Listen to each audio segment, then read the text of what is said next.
Hello, I'm Mark Sheeky and this is a guide to SFXEngine. I think we'll quickly create a sound effect to show you some of the features of the program. So I've just created sound. Let's call it Blaster.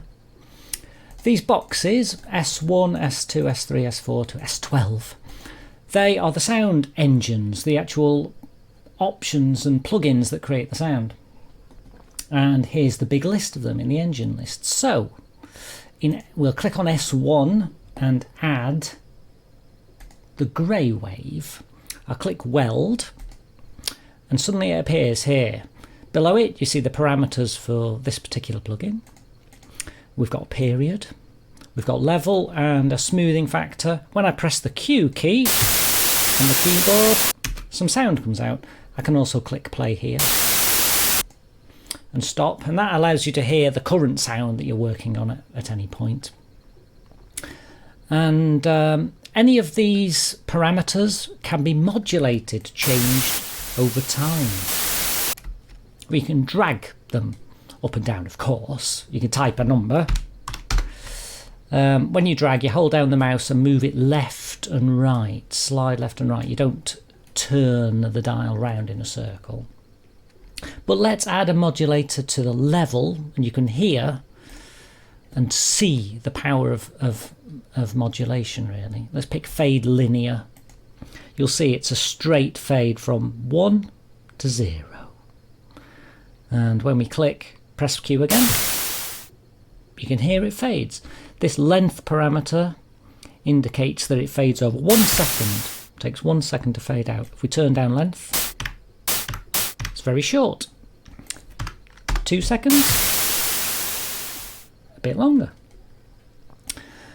And level will fade from, it will add to this number. So if we set this to 1 instead of 0, it will basically stay on all the time, because this would equate to 1, this part of the graph here. This part of the graph would equate to 2, which it can't go to. So that limits it. So if you put it down to say 0.2, it will fade and then continue on at 0.2. Let's change the shape of this so you can more clearly hear what these modulators are doing.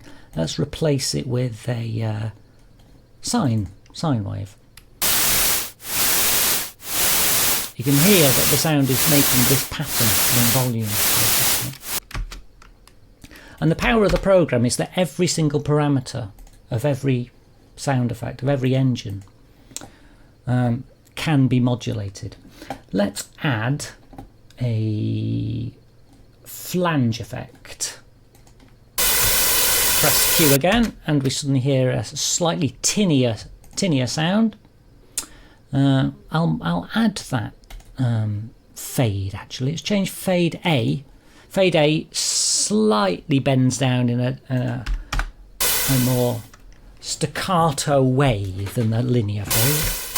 So our blaster sound, it already sounds a bit blastery. There we are, as it is. If we turn up period, we can change how it sounds. And of course we could modulate period if we want to. We could turn up smooth. Smooth has an effect when the period is high, but when the period is really low, it won't have any effect because this period equates to white noise.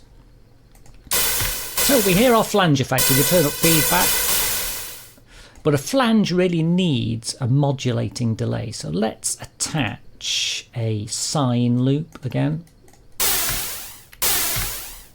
There we are. We can hear exactly what that flange is doing now. If we make it faster.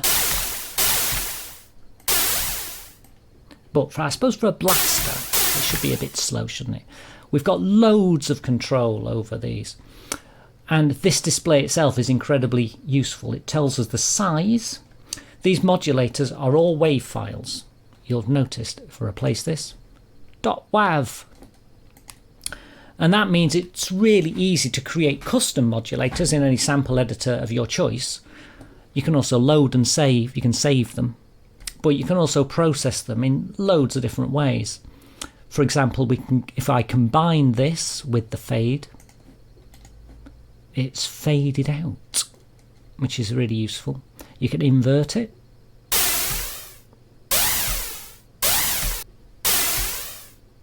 Reverse. Telescope will double the length. Bow, bow. You can loop or not loop.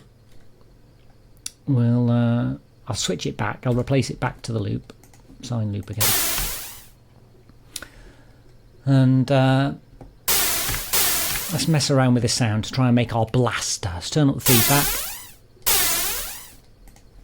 Let's add a different effect. You'll see all of these plugins are color coded. You've got dark blue ones for samples, light blue ones for analog waves, yellow for amplitude, cyan for pitch modulator, green for pan effects. Let's add a saw wave and we'll make that fade 2. You can see that because these modulators are just numbers, number 2 corresponds to this, and if you right click, pick view, you can view them at any point, which helps you locate them. You can also name them in the modulator menu, auto name modulators, and it will instantly name it after blaster, the current sound, and the level, the parameter.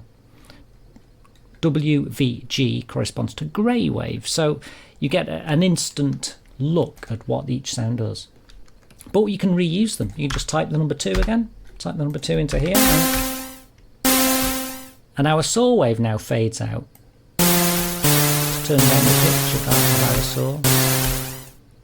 It sounds a bit blastery, but it'd be nice if the flange applied to that. So let's shift that left. Shift left.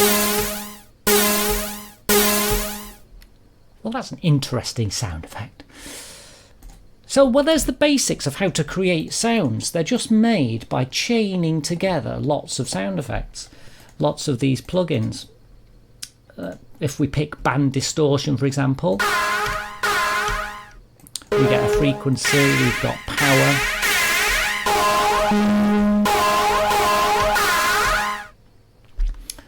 And you could add, oh, I don't know, let's add a low pass filter. Simple, but you can filter the whole sound. And that's the basics of how to create sound. You can probably already get an impression of just how easy and quick it is to create a new sound in this program. And it's partly because of the power of modulation, because you can change any of these things over time.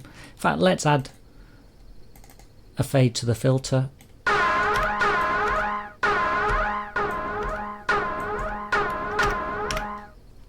Because of that, you've got instant, quick control over creating sounds.